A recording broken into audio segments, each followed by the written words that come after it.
Hi guys, welcome to the podcast. Today we are joined by a very good friend of mine, Mr. Jean Nabaa, who operates in a very commercial capacity as the global COO for a major bank. We follow his journey, being born in Iran before moving as an infant to Lausanne in Switzerland, before embarking upon a tremendous journey in the banking sector. Initially, he started off as a consultant with McKinsey, got his MBA from INSEAD before moving to Singapore, where he worked with Merrill Lynch, which later on became Bank of America Merrill Lynch, and most recently was Standard Chartered. He's had a long tenured career and is about to embark upon his new chapter, which we're looking forward to talking about during today's show. I hope you enjoy the conversation as much as I did. Cheers. Jean, welcome. How are you? Thank you, Paul. I'm good, thanks. How about you? It's brilliant. So good to see you. Thanks for doing this podcast with me today. Most welcome. So what I wanted to do today is really talk about what your career journey has been, right? Maybe you could be kind enough just to share a little bit of color about, where you were raised, born, and what your life was like as a child. All right, sure. Well, I have a pretty international background. So first I was born in Iran. Okay. That's because my father was working in Iran at the time. So you have to think late 70s. Born there just before the revolution in Iran. And then, of course, right away, because of the revolution, the whole family had to leave the country. And we went to Switzerland, which is where my dad was working initially. How old were you when you guys moved? I was like a few months old. So basically, I remember nothing from Iran and grew up in Switzerland primarily. Then lived a few years in Morocco, again, as my dad traveled around the world. He was working in a big Swiss multinational, so that's how we ended up. What did Dad do? A few countries. So he was their general manager for different regions. Okay. The company is the predecessor of Novartis at the time in chemicals. So a lot of traveling as a family in my younger days. And where in Switzerland did you land? So we first lived in Basel, the Swiss-German part of the country. But later on, as I went on to study, we moved to Lausanne, so the French-speaking part, not too far from Geneva. Beautiful. And then growing up, I know you're a bit of a sportsman. What sports did you do growing up? A lot of different things, but tennis was the main sport back then. Okay. A bit later on in life, I picked up golf as a sort of real passion, but tennis was the beginning. Who's your top 3 favorite tennis players of all time? How can I not mention Roger Federer? Being Swiss, of course, Roger. In my mind, despite the stats, still the greatest of all times.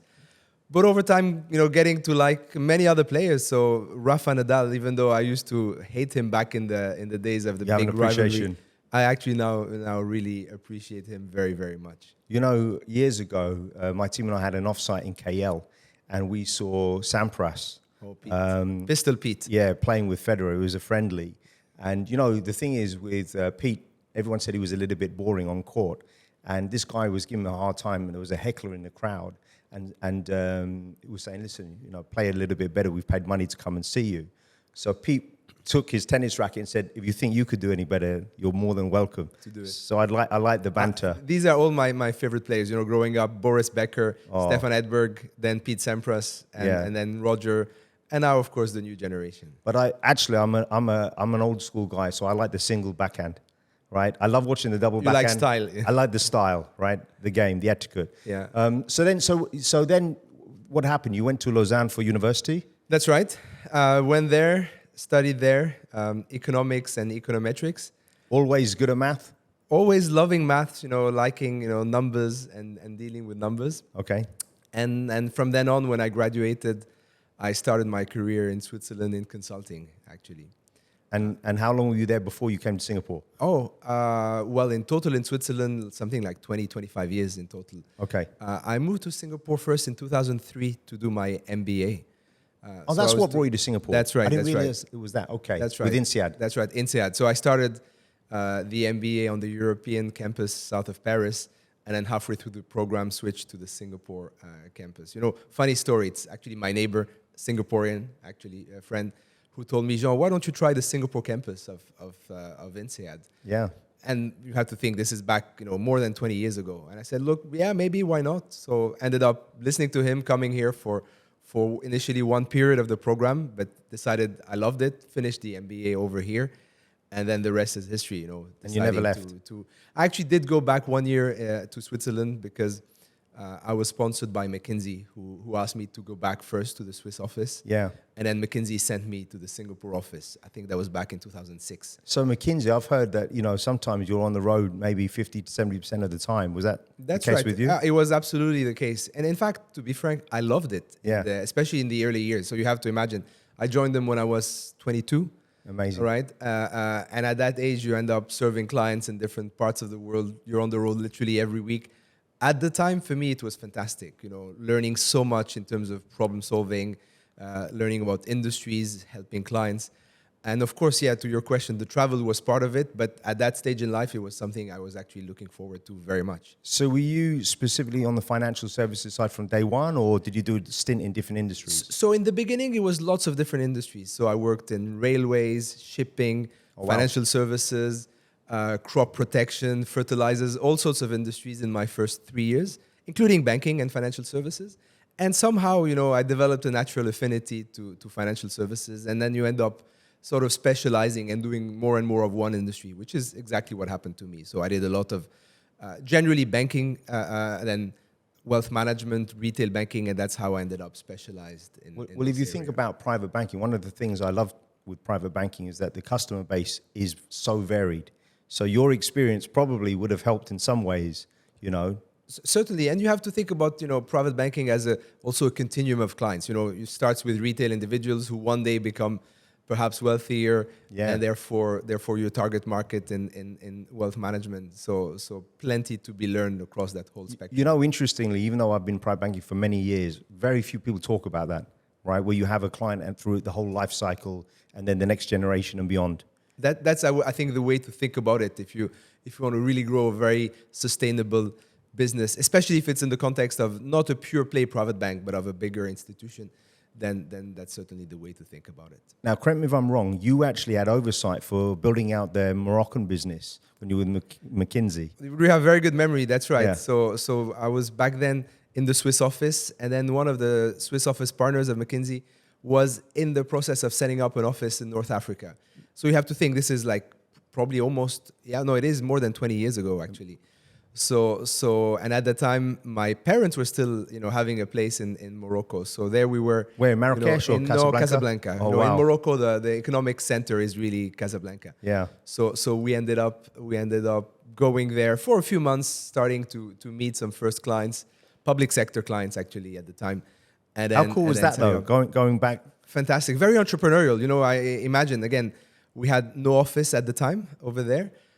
So we were in the living room of my parents' house there with printers, printing documents, going to meet clients with pitches. I love it. That was just a few months. Then, of course, the whole infrastructure followed. But the very beginning was very, very exciting to be part of that venture. So you're in McKinsey. When you started working in banking, was it specifically private banking on day one? No, day one was all financial services in general, serving different banks. One, the very large Swiss bank, and then a long time serving a regional bank. They call them cantonal banks in Switzerland, across all segments. But over time, and that's natural when you're in Switzerland, doing more work in wealth management and private banking. And that's how the specialization came gradually over time. Do you think if some of our younger audiences are listening, it's almost like you're doing a stint in each organization, you get a flavor of what type of company you might want to work for later on if you move in-house, right? That's exactly, I think, the way to characterize a career in consulting. If you think about it, that's the best way when you're out of university or studies to get to know really what's out there, discover different industries, and most importantly, be exposed to people who are really experts about those industries. Because let's face it, when you're a young consultant, you bring your analytical skills, but you don't necessarily bring a lot of industry expertise. However, you work with people who have years, if not decades, of experience in those industries. And as a result, your learning curve is tremendous, right? So that's, I think, something very valuable to people, especially when you're an undergrad or even with an MBA. It's a great experience. And what were the key things that you were doing, like during the prime time when you were at McKinsey? Was it strategy consulting or? A bit of everything. Certainly, there was a lot of strategy work, but also operational excellence type of work. Efficiency, productivity initiatives, sometimes innovation. it's really a very wide range of initiatives, which again, at an early stage in a career is extremely valuable because you get to discover and learn about different things and see also what you like and where your passion is so that you decide how to orient your career at a later stage. So what was the transition to joining Bank of America Merrill Lynch? So yeah, at the time, first Merrill Lynch, because you have to think this was before the great financial crisis. What year was this? That was 2006. Okay. So I was in Singapore at the time with McKinsey in the Singapore office, having a great time. But after 7-8 years at McKinsey, thinking about what's next, right? And what was a little bit missing for me in consulting was the ownership of really something, not just a recommendation, 3, 4, 5 months of great work perhaps, but just standing up with a set of recommendation that someone else needs to really implement. So I was missing and looking forward to really seeing things through, all the way to implementation. And that's how that's when an opportunity actually came about over here. Merrill Lynch was looking for a team doing business development and strategy, really helping them expand their wealth management business in Asia Pacific. So that's when I decided to make the switch to Merrill. And look, with Merrill back then, they were a very dynamic organization. Very, very different culture. Yeah. So you have to think, back then, Merrill Lynch, again, pre-Bank of America days, was still one of the world's largest wealth managers. Huge, really huge in the US. You'd recall people referring to their financial advisors as the thundering herd, right? I think back then more than 15,000 advisors. And they had a nice international business, small in comparison to the US domestic business, but quite sizable. And the agenda back then when I joined them was really about growing international, growing Europe, of course, but growing Asia Pacific even more. So it was very exciting to be doing work around, setting up new offices, trying to set up new ventures or joint ventures. One of the biggest things I did there was to work at setting up and then expanding a huge joint venture with the Bank of Tokyo Mitsubishi. So a 50-50, in fact, 51-49% ownership joint venture between Merrill Lynch and Bank of Tokyo Mitsubishi, which was extremely successful for quite a few years. I remember. How did you navigate that journey? Because the nuances of working with an American bank, Japanese bank, completely different. Yeah, well, I actually love that part of my career because it was extremely exciting to be kind of negotiating the terms of the joint venture with the Bank of Tokyo Mitsubishi team. It really starts with listening, right? You have to listen, come with an open mind, and realize that ways of working are going to be very different between an American institution and a Japanese bank. Each of them in their own way remarkable, but very different. So the starting point is to really listen and adapt, right? Because the joint venture was in Japan, the view was that we should really follow primarily Japanese customs or ways of working. So that meant, for example, pretty long negotiations, sitting at the table for hours. Of course, we had to do this with translators. So it took quite a bit of time, but it's a lot about really listening. What are their objectives in the partnership? What are our objectives? Thinking about what each party is bringing to the table. Where do we bring something that the other party doesn't have? But that's how it ended up being an extremely successful joint venture with very large assets under management. I recall. Amazing. One of the things I asked you years ago was, when you look back at the best period of your career in terms of growth, I think that's what you were referring to, this period, right? Talk to me, when, if I said to you, career to date, the best quarter of your career, and I don't mean in terms of, revenue per se, but in terms of career growth, was that it? This was probably it, or definitely one of the top few experiences, for various reasons. First, I think, is the sense of ownership and clarity of mission, right? I knew exactly what I was in charge of, and what I was supposed to do. And I had a lot of autonomy to make it happen. So believe it or not, but I was the lead person for that partnership. So sitting at the negotiation table with very senior counterparts on the other side. That's really remarkable because you were still very young, right, back then? Pretty young. But again, extremely focused on the outcomes and what I had to do, and wanting to certainly not disappoint the people who put me in charge of this transaction. Definitely a period that I enjoyed tremendously.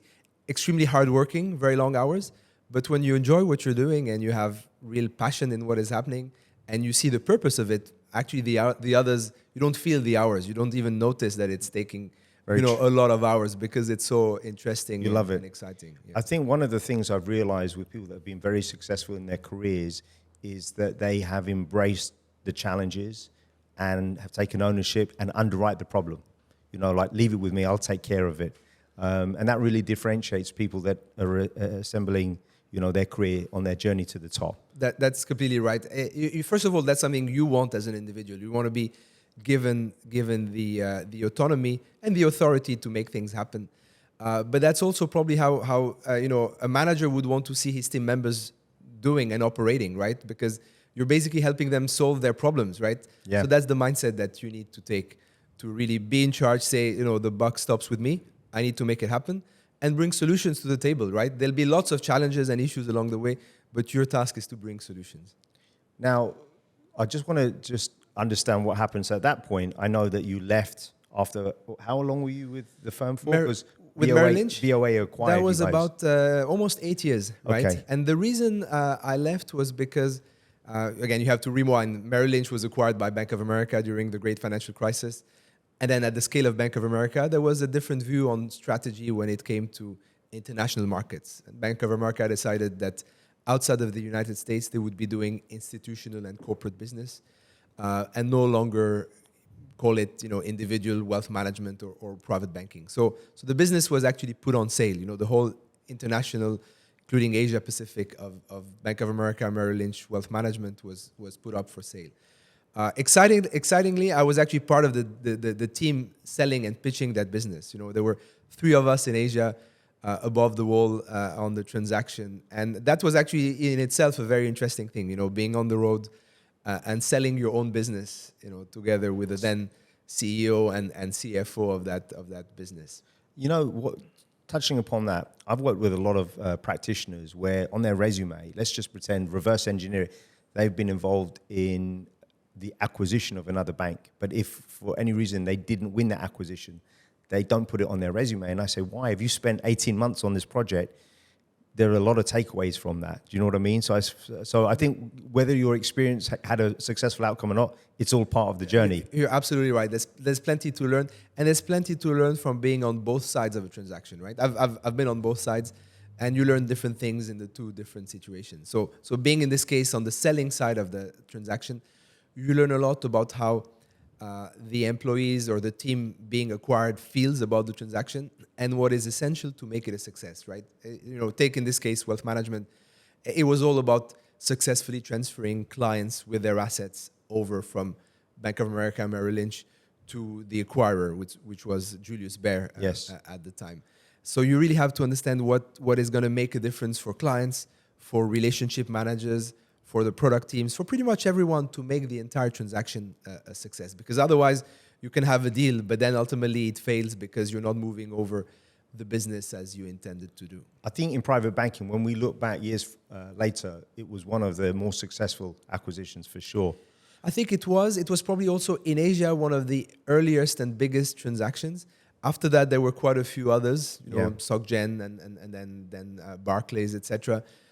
So this transaction was in 2013, 2014. So I think it closed in 2013. And why did you decide not to stay on with Julius Baer? So look, there was an opportunity to go to Julius Baer. Again, great firm, great institution. But at almost the same time, Standard Chartered was looking to hire a chief operating officer for their global private banking business. So that happened at the same time. The role was based in Singapore. And you have to rewind again. 2014, Standard Chartered, which is still doing great today, but back then was just on the back of like almost a decade of fantastic growth, right? Standard Chartered had avoided the great financial crisis, was growing very aggressively, but punching below its weight in wealth management and private banking. And then at the same time, so they were looking for a new COO for their private banking, global private banking business. So that opportunity came along. So that's when I decided to take it rather than stay well, think about it. There are only a few organizations whereby you could be the global head based in Singapore. That's right. It's a unique opportunity, right? That's right. And that was for me clearly a criteria, right? I wanted to stay based in this part of the world and preferably even in Singapore. And this was an opportunity to be in a global role out of here. Sorry, was it specifically just private banking at the time? So it started with private banking, and you know how things go once you're in an organization. You start with a certain scope and then it expands. So I started for, I think it was only 9 months or so, just as the CEO for the global private banking business, which at the time was still relatively small. But then a few months later, I took on the responsibility for also their wealth management business. So what wealth management refers to is the product unit, effectively distributing investment products to all clients of Standard Chartered. So I was the CEO for that unit as well as the private bank. Okay. And then again, a few years later, you know how things go again. You take on another responsibility. So in my case, that was about 5 years ago. I became also the COO for the global retail banking business of Standard Chartered. Now you're talking about really a pretty large at-scale business. And then eventually, when we organized the bank as an overall consumer, private, and business banking unit, became the COO of that unit. You know, I've had the privilege of working with some fantastic COOs, but one of the things that really sets you apart, I feel, is that you're very commercial. You know, because you're very business driven, and is that because of your background on the business development and strategy side? Perhaps. So that could be a reason. Maybe also, you know, other things I did earlier in my career. I was also doing things like sales management, sales support. So really working very closely with the front line. But ultimately, I think the answer is more that, you know, as a COO, you must care really about the commercial performance of the business. In fact, that's one of your top responsibilities, right? The way I always summarize your responsibilities, first of all, you have to ensure the client outcomes, right? Client satisfaction is there. That's, you know, one of your top responsibilities. Second, you have to drive risk management. So business risk management as a first line business business risk owner. And then third, of course, anything around productivity, efficiency, cost management is also your responsibility as a COO. So all of this means that being very commercially oriented is, I think, an absolute must have for any COO. So I'm curious, when you take on a new division, right, like the retail business, which is huge, once you've sat down and spoken with all the major stakeholders, what do you do? Do you take out a big sheet of paper and say, right, this is what I need to do intrinsically over the next 6, 12, 18 months?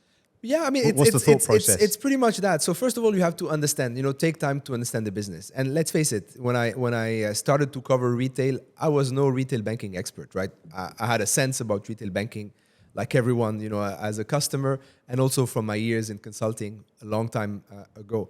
But first, you have to understand and understand the differences between retail banking versus wealth management. Now, one of the beauties of retail banking is that it's about managing at scale, right? You cannot have some of the more tailored approaches or solutions that you have in private banking or wealth management. So you need to build for scale with super robust processes that, again, can scale. You cannot build in manual interventions or things like this because it's the beginning of the end if you're running a retail bank. So you have to look at it with that lens. And then what I did is, as always, right, the first thing you have to make sure you have is a top quality team in place, right? That's the number one thing, because there's no way you can be successful in those large roles on your own, right? You need a top quality team. So assessing everyone on the team, making some changes. How do you do that? So when you're sitting down and you're meeting all these people, you know, does Standard Chartered have, for example, psychometric tests that you can refer to, or are you just having a one-to-one and trying to get an inside track to the way that they think? Yeah, so you use really multiple sources of inputs and information. So tests when they're available or assessments when they're available, of course. Performance evaluations from previous managers, of course. Talking to peers, talking to other key stakeholders. And then my own personal interactions, you know, solving problems, seeing how people operate. You take all of this into account. And of course, you need a bit of time. You know, I wouldn't make those decisions in a week or two. You take at least 3 to 6 months to form a proper opinion. And based on that, you decide how to reconfigure the team. And you know, extremes are never good. So if you make zero change in a team, probably it's going to be a challenge because you're not going to get as much new energy and drive. But also, if you change the entire team, you know, it's probably not the right thing either, because, you know, more likely than not, there are some very strong members on any team. So it's about doing the right adjustment to the team. My observation of you, again, which is quite unique, is that you have remained an absolute team player. a very objective leader, but you haven't fallen into any specific camps, right? You've navigated, really been impartial and doing what's best for the business. How difficult is that? I guess being Swiss and being in this part of the world a minority probably helps. So it's probably ingrained in me to there's no point to try and build a team that is kind of concentrated with one nationality or one type of background or one type of people coming from the same organization. I'm a true believer. I know it sounds cliche, but in diversity, but true diversity, not just ethnic or nationality, but cognitive diversity. So as a result, by definition, you'll end up taking people from different backgrounds, some from your organization, some from outside. And that's how you build really, I think, a team that is perceived to be best in class, right? And it helps to not have excessive concentration of any one background in a team, because then people notice, people around realize, hey, you're not building a particular group or clique or entourage of people. You're really assembling a team based on the merits of all the individuals. That meritocracy is so important. When you look back at your career, what are some of the top leaders in terms of their qualities that you've really admired and you've tried to inject into the way that you drive the business? I won't get into names of individuals or of people, but I'll tell you what I picked from different people. And it's funny, these are things I picked up along my professional life in my the three places I've worked at. So McKinsey, Bank of America, Merrill Lynch, and Standard Chartered.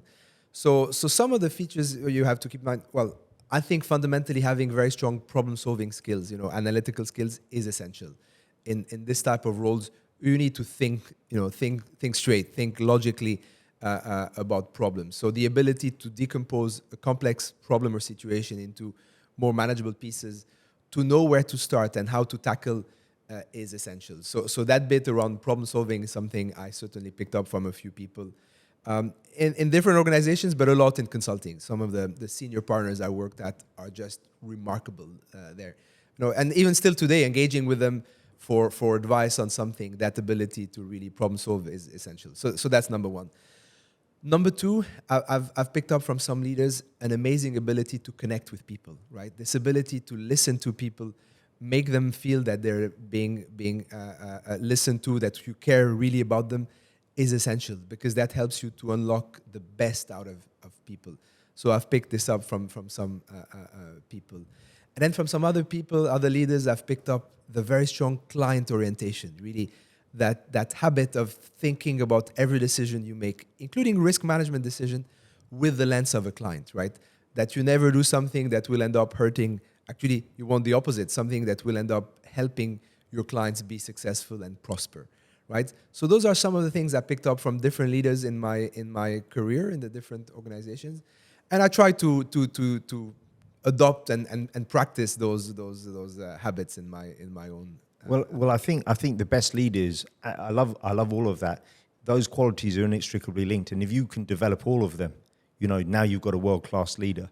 And one of the things you and I talked about a little bit is my take is, as your career rises to the top in any industry, you then become responsible in some element and some guise for sales or generating revenue. It doesn't matter if you're a teacher, you're trying to attract more students if you're the principal of the school, right? For me, on the sales side, I feel in private banking, I think it's definitely there. But I'm curious what you think. Do you think that sales is an area that the banks look at in detail, or do you think it's overlooked to a certain extent? No, I think sales, the commercial engine, is essential for any bank. And if you're overlooking that, you're gonna have challenges further down the road. But in wealth management in particular, I don't see it as sales in the sense of aggressive push sales. What is most fundamental is really to have that long-term connection with clients. Yeah. Building a long-term relationship, looking out for their interests, so really clients' interests. Because if you do this, by definition, you're going to have a successful business, because that client will notice, that client will give you more assets to manage, because he realizes that you're genuinely helping him grow his portfolio. That very same client will end up referring his friends, his family to you. And that's where you end up being successful. And this is rarely the result of a a push sales approach, right? It's actually the result of an advisory-led approach where you build for the long term with clients. And with that mindset, then actually the sales performance will follow. Exactly. Agreed. Yeah. Big time. Yeah. Now, look, just coming off work a little bit, one of the things I wanted to ask you about is cars, because you and I both love cars, but you've bought a few classic cars over the years. Where did this love start? Yeah, it's an interesting one. It is indeed a hobby. You know, I like classic cars. I'm not crazy about it, you know it, right? So still reasonable, especially in Singapore. It's not easy to do it. So I think this came probably out of an interest. First of all, you know, as a boy, driving cars, playing with cars. Then I like, you know, to get my hands dirty, understand how it works. You know, lifting the hood. Understanding. Oh, so you get under the bonnet, do you? I used to, you know, before having children, I used to do a lot more things hands-on. Kids change everything, right? Kids change everything, less time. But I'm curious to know how the engine works, the different parts, the components across different models. So there's an element of really understanding how it works. And then on a lighter note, maybe there's some deeper psychological reasons. You know, maybe as a kid, you grow up seeing cars you cannot drive. Now, you know, 20 years, 30 years later, you can get those cars and drive them. So that's how I got into. But I think there's an appeal to some of the older, what we call classic cars, right? They're timeless. I mean, some of the cars I look at now and I just think, you know, I don't even know if that car looks good now, but in 5 years from now, I'm assured it won't. A friend of mine tells me, you know, there's one thing you need to do whenever you step into a classic car. Say a car that is more than 30 years old. You sit down at the steering wheel, close your eyes, and picture yourself back in those days. You know, when you would have been driving this, what was happening in the world at that time. You know, buy a few magazines. You find them very easily on eBay. Magazines from those years. You know, whatever it is, 70s, 80s, and you see what the world was. So it's an interesting way to travel in time, actually. Well, talking about closing your eyes, the other day someone said to me, you in the car? I said, yeah. And he goes, what are you driving now? I said, well, today's Thursday, so I'm driving the S-Class. He goes, flipping hell, what were you driving yesterday? And I said, I normally drive the Porsche on Wednesday. So he goes, well, how many cars have you got? Oh, well, I've got one for each day of the week. He said, in Singapore? I said, yeah. He said, that must be phenomenally expensive. And I said, no, mate. Every time when I'm looking out over the steering wheel, I just imagine a different car. It's a lot cheaper, Absolutely. You know. But one of my favorite cars, I had a Shelby Cobra, which was stunning. Nice. But the thing is, that's when I lived in the US, things were a lot more affordable there, you know. But here in Singapore, you know, you've got to be a little bit more frugal. Yeah. But, you know, an interesting thing about classic cars, we'll see what happens to them, especially as there's more and more electric cars around, right? So there's one school of thought that thinks that what might happen is a little bit similar to what happened with watches. You know, if you recall, back in the 80s or 90s, there was a lot of people very skeptical about the future for mechanical watches, saying, you know, why do you need a mechanical watch when you have all the smart watches coming, electronic? There's going to be no need, and, you know, this is a dying industry. And look where we are. The last 10 years for the classic watch industry, the regular watch industry has been you know, amazing. And so, you know, the jury's out there whether the same will happen for some ICE type of cars. Well, look, my favorite watch still to this day is a retro Casio watch. There you go. Because wherever you go, right, if you're in the wilderness or whatever, I haven't changed the battery for about 8.5 years. It'll work, right? It'll work. I have two of these. My daughter's favorites as well. Really? Yeah, mine as well. Actually, when I went to Cuba back in 22, that's when you realize how American muscles still look good today. But I think, you know, they can overhaul those cars now, put new engines in, and it's a game changer. Okay, so coming back to work then. So you're leaving Standard Chartered. That's right. When at the point of when you resigned, what was the oversight and the purview, and how many people were under your responsibility? Yeah. So when I decided to leave Standard Chartered, I was the COO for what we called the Consumer, Private and Business Banking Unit. Actually, it was renamed Wealth and Retail Banking in my last couple of months there. So that was effectively about 45% of the bank in terms of revenues. Wow. So it was covering all individual clients in the bank, from mass retail all the way to ultra high net worth in the private bank, as well as the lower end of corporates, so small and mid-sized corporates, right? Large corporates being on the institutional side of the business. So exciting part of the business. As the COO, I was effectively helping with all support teams front to back, driving client experience, driving risk management, driving productivity and efficiency for the business. So that COO role in my last few years with Standard Chartered also included a responsibility for operations, right? The actual operations team. So as a result, it was a very large team. I think close to 6,500 wow. people. And how many staff did you support? So this within was the to business? support a business of probably 40,000 employees. Amazing. So now that 6,500 that I was in charge of, it was actually a much larger number when I started in the same scope. That number was close to 10,000 people. So the reduction over the years was the result primarily of some natural attrition, but also of all the digitization, technology, and exactly, transformation agenda. So driving straight through processing across all key areas in the consumer and private business, driving automation. And as a result, the need for much less manual work, right? And that's a journey that is still ongoing and will go on for quite a few years. Well, the thing about technology, what's new today is old tomorrow, right? So how important has that journey been, the digitalization and technology? And for you, when you look at your career moving forward, what percentage of your time do you think has to be dedicated towards that, Technology is essential, right? It has always been essential, let's face it, right? For the last 10, 20 years, it already was. But if anything, it's going to become even more critical because the pace of change, I think, is accelerating.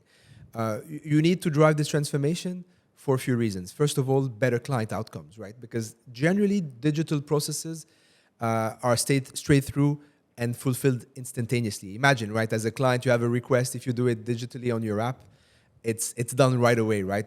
Versus having to call a contact center or walking into a branch or seeing face-to-face your RM. So you need to do this, first of all, for client experience. Second, you need to do this for efficiency, right? To drive your cost-income ratio as any financial institution. So it's a must-do. Otherwise, you fall behind competitors when it comes to cost-income ratio. And then this automation and digitization makes you scalable. You can grow your business without having to add constantly hundreds or thousands of people. So you must do this. And with the advent of more and newer technology, it's just going to keep going and accelerating, right? The way I look at it is that, in particular with AI, machine learning, generative AI, pretty much any activity that you perform with a computer, with a laptop, right, and is somewhat repeatable, right, you can potentially replace it and have a bot effectively doing that task for you. Of course, you need to train those bots, train those engines, but once they're trained, by the way, that training is not too different from training a colleague, an employee in the bank, right? But once you've trained the machine can then do it at scale. So we're just in the early days of that transformation at the moment. It's exciting but scary. Yeah, scary. Yeah. So your reporting line and the structure at Standard Chartered is really interesting because you report into the CEO, but also functionally, is it that you have a CIO, Chief Information Officer, and COO, someone who wears a dual hat? That's exactly right. So it's not too uncommon. So having a dual reporting line as a COO, so you report to the CEO that you support, and you report, in my case, to the group COO and CIO. Now, what I meant was unusual was the combined role of your right. CIO and COO, because that's not that common. That's not that common. You're right. More often than not, COO, group COO and CIO are separate, but every now and then organizations put them together. And look, there are merits to doing it that way, right? Yeah. So the linkage between COO and technology when you put the two together is phenomenal. So that brings down some barriers, makes it easier to collaborate. So in my last 3 years, since the setup is in place, my degree of collaboration with tech teams has gone up massively, right? And I've learned a lot by being so much closer to the technology teams, while remaining at heart a very business-oriented person. Just on a more granular level, I'm curious, when you're working on big projects and okay, this is the deadline, sometimes I find a lot of perfectionists, myself included, how do you stop working on the project and move on to the next one? It's like, I can do more, I can tweak this. How do you deal with challenges like that? That's inevitable. You will always have that tendency to try and keep doing more or adding the final touch. But at some point you have to realize, and be 80-20. Yeah. Once you realize that marginal effort is gonna bring only very marginal benefits. So that 1 hour spent on this project will just give you a little bit of marginal gain. You realize that it's probably not the best use of your time. So you have to make a conscious decision to say, hey, that 1 hour invested would yield so much more impact starting to work on a new area or topic where there's a bigger problem to solve. So you have to have that mental discipline and kind of stop loving, your pet project and move on to the next thing. It's not necessarily easy, but common sense has to prevail there. The rational thing is to move on to get bigger impact all the time. So if you don't mind, I just want to unpack some things. When you look back at your career and you look forward, what are the key things to remaining balanced, physically, mentally? Because when you have a lot of pressure as the global COO, you're married, you've got kids. Share with us your journey and what we can learn. So the first thing on the professional front, one thing I'd say is you have to be in a role that you enjoy, right? If you're not in a role that you enjoy, if you don't like or have pleasure going to the office every day, I think it's a very slippery slope and probably dangerous situation to be in. So that's number one. Really don't stay in a setup where you're fundamentally unhappy and not happy, not enjoying what you're doing. Now, assuming that is the case, so you are in a environment where you're enjoying your work, looking forward to that every day, then what you need is, to find some balance, right? So in my case, one of the things I do is I try to draw a line clearly when I come home, and if I'm not working in my office at home, I am 100% with my family, right? So really try to draw a line clearly. There's hours during which, unless something is really critical happening at work, you will not pick up the phone, because you're taking care of your children. In my case, putting the daughters, to bed in the evening. So that has to be non-negotiable. Weekends for me are also quite protected, right? Can still work a little bit Friday evening if needed, but then Saturday and the bulk of Sunday, nothing, right? And then I pick up work maybe Sunday evening when again the kids are in bed, time to do something else. So you have to set some boundaries because otherwise, it could be 24 hours a day, 7 days a week, non-stop work, and that's really unhealthy. And then what you need to have, I think, at least in my case, is some personal activities, important things that matter to you, and spend time on them. And those things change over time, right? Since I got married and have kids, my family is for me by far the most important thing outside of course, work, and in fact, before work, right? So that's what I spend most of my time on. But before that, a lot more sports, a lot more travel, a lot more activities. And those things just evolve over time. So there used to be a time where I was playing golf at least once a week, right? Now, I think this year we're, I think just twice in Wow. 6 months, right? So, Wow. so very different thing because of different priorities. It changes, right? It evolves. Well, for me now, it's completely different because it used to be me with my 3 kids, like trying to get them to go out, teaching them how to cycle. Now I'm struggling to keep up with the older kids. There you go. There you go. It is interesting. Yeah. I love the genesis. But I think you need to find whatever makes sense for you, right? When people ask me the same question, I tell them, think about what makes sense for you. Find a place that you enjoy working at, and then find the balance by doing what really matters to you. And those things are different for every individual, and again, they change over time. Well, as we get older, I realize now health is glaringly obvious, right? And mental health. But when I look at some of the most senior, most dynamic leaders that are in our industry today, they are very conscious because it's a marathon, right? And if you push your career really hard for 10 years, no exercise, whining and dining clients, you can hit a brick wall, right? So you have to find that balance. You have to, and again, you have to think about what is important to you. And some people react differently, right? For some people, it's a minimum, whatever it is, 7 or 8 hours of sleep. Some people might get away with a bit less, but there's no miracle, right? You can't do with 4 hours of sleep, for years without consequences one day, right? So you have to find, again, that balance. For some people, it's all about diet, right? Or what you eat or what you don't eat, right?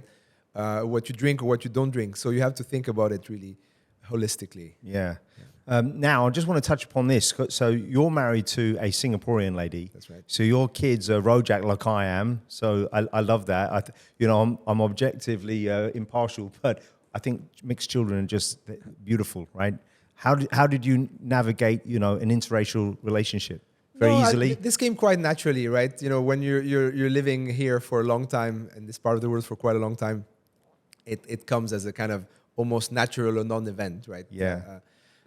And I think the culture of people in Singapore is also so open, so international, that it's extremely easy It's evolving. to blend in. Exactly. Well, when my dad was Irish, my mum was Chinese Singaporean. When they got married, unfortunately, his parents didn't approve because he was marrying a non-white lady, right? And he was raised Catholic, she was Methodist, and they didn't come to the wedding.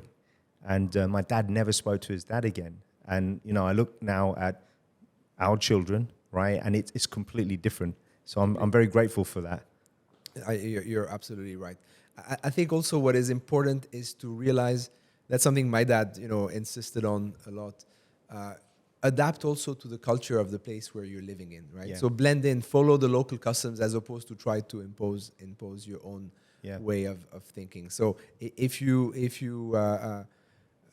live in any place with that mindset, it's actually very easy to establish, to set up in that place and build relationships with the local community. And enjoy it, right? Completely. So just to wrap up, I want to understand, as you look to the future, what are the key things that you will personally take on to develop your career, your own training and development? Are there any key themes like AI, that you're looking at? So I think all of this, all the technical skills I've acquired over the years, all my learnings, I will bring all of this to my next roles. I think some of my key learnings is to really focus on the essentials, right? If I look back at what I focused on in the past, I realized probably that I spent way too much time on relatively minor issues or topics that in the grand scheme of things didn't really move the needle. So that's one of my biggest takeaways in my next role, to really focus on fewer but higher impact areas and put all of your energy in there. Technology will certainly, that's for sure, be behind some of those topics, right? Whether it's going to be particular initiatives to drive growth or to drive automation or efficiency.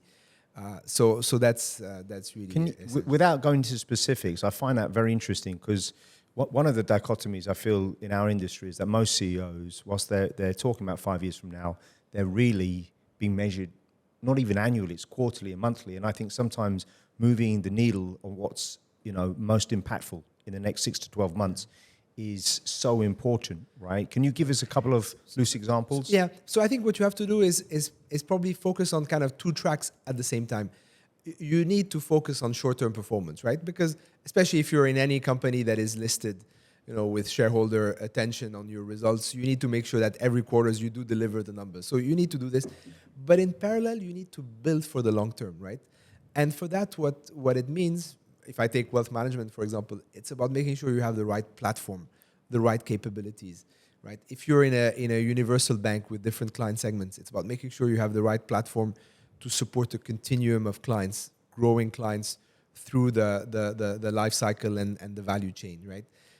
And that means a lot of technology work to ensure you have, again, the right platform for client service, for products, for advisory, etc. So that dual track, again, short-term results, but also building for the long term is essential. Otherwise, you're going to pay the price for it sooner or later. It's going to come back on you.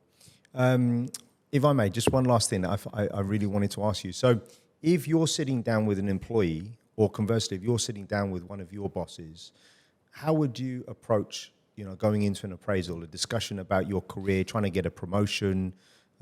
What kind of advice can you give on that? Yeah, so I would take the two a bit separately. First, if I'm talking to my boss, right, to my CEO, for example, I would always look at things from the perspective of that person, right? In fact, that's something I do in all my one-on-ones with my managers. I always prepare for them and bring a list of topics of what I think they should know, what I think is of interest to them, where they can help me, or where I can do something to help them. So it's really solving things from their perspective, right? So this mindset of putting yourself in someone else's shoes, I think, is essential. And it works actually with everyone. It works with clients. It works with your manager. It works with your team members. So it takes a little bit of mental effort to think that way, but I think it's essential because it allows you to have really the impact that you're trying to get. I have historically rarely been aggressive in asking, hey, I want to do this, I want to do this next job. My philosophy is if you do a great job, it gets noticed, and then people will naturally give you more things to do and more tasks to take on over time, because they say, hey, he fixed this for me. Let me ask him to fix this other thing or grow this other piece for me. So that's a little bit my philosophy, as opposed to trying to aggressively, pitch for more work. I think good work and good outcomes happen to people who do a great job. It gets noticed, right? Yeah. So that's with kind of my senior stakeholders. When it comes to my team, I think it's all about being really, really transparent and clear about what you expect from them, and then assessing them accordingly, right? So I have no issue having difficult conversations as long as we were clear, upfront in terms of what was expected. And then what is really essential with your team is to understand what makes people tick, right? And behave also accordingly. So adapt to the style that is needed to get the best out of different people on your team. So some of my team members are, extremely self-driven, operate independently. So with them, it's a very light touch type of support, only getting involved when needed to help on specific issues, but otherwise pretty much letting them thrive, right? And then I'm just the gardener, providing the right conditions, a bit of water, a bit of sunlight, and then letting them thrive. With other colleagues, you need to be more hands-on. You need to maybe help them a bit more in the beginning, coach them, and in rare cases, make stronger, bolder decisions if they need to be replaced. So it's all about really adapting. That word of adaptability, being adaptable is essential in any organization. Do you think it's important for people to physically and figuratively walk the floor? Because I think it can happen where people become very insulated in their role, right, and within their team, and no one outside of their immediate team knows who they are. And I think that's where things are lost. I think it's essential, right? Now, let's be clear. We also have to be realistic. In today's world, you don't need to do everything in person every single day. And especially if the circumstances require it, working from home because of what happened during the pandemic, is necessary. But in normal times or now, for example, it's essential to be really present, see people. There's an element of getting a feel for what is happening in an organization or in a team that it's very difficult to do it based on ad hoc, Zoom calls, right? You need to be there. You pick up small hints from people, body language, etc. So it's essential to do this. And if you're too much out of sight, you at some point become out of mind of people, right? So you've got to stay relevant, right? You've got to stay relevant in people's minds, close to people. So I think it's important. Nothing replaces every now and then, having a meal with a colleague, going for a tea, going for a walk. Actually, I do that a lot. In a lot of one-on-one catch-ups. Do you? If I don't need to take notes or look at a document or numbers, I actually go for a half an hour walk. Of course, if that person is fine doing it, right? It's fantastic because it's first of all you clock in some steps, so not a bad thing. But then you think differently when you're walking. 100%. You're it's a little bit less personal. There are issues, you solve really the problem. What do you say to him? You say, hey Paul, listen, let's go downstairs instead of. I just ask, do you mind if we go for a walk rather than sit here? And I know 99% of the time or 95% of the time, it makes sense, right? So again, unless it's raining or something. Just do it. Try it out if you I do it all the time, and I think some people think it's a little bit strange. So I'll say, look, rather than catching up for a beer, do you want to go for a walk in McRitchie or because actually it's a good way to it's just very relaxing as well. Completely. Right? It's very engaging. Well, look, I'm really excited about the next chapter of your career. Thank you. You've done fantastically well so far. But thanks for taking the time today. I really appreciate it. Thank you, Paul. That was great. Jean, it's been a pleasure.